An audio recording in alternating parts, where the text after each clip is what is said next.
Estibaliz, ze gomendioak ematen dizkiguzu familiei gure seme-alaben ongizate emozionala bermatzeko?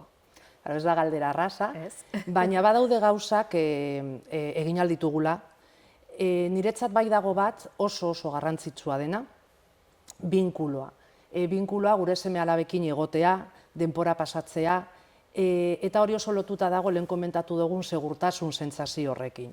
Non nik denbora hori ematen badot nire seme-alabekin, eurak ere konpartitzeko momentu horretatik gauza asko ikasi ahal dituzte.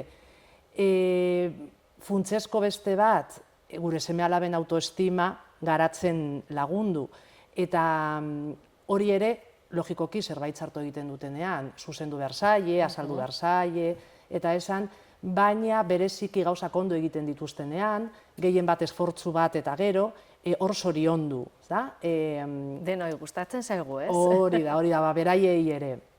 Beste gauza oso garrantzitsua entzutea.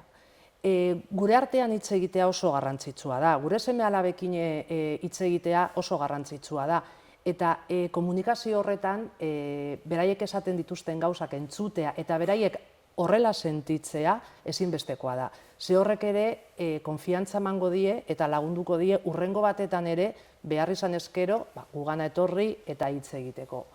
Eta azkenik eredu izan behar garela. Lehen aipatu dugu, lehen komentatu dugu, gure seme-alaben eredu izan behar gara, gure jokaerekin, gure hitzekin, gure portaerarekin, eta hori bai, kontutan izaten badugu nola funtzionatzen dugu, beraientzat ere lagungarria izan daiteke, ongizate emozionalen bide honetan, eta beraiek ere tresna gehiago izan ahal izateko egunerokotasunean aurkituko dituzten egoeren aurrean erantzun egokiak eman ahal izateko. Oso ondo, eskerrik asko. Zuei.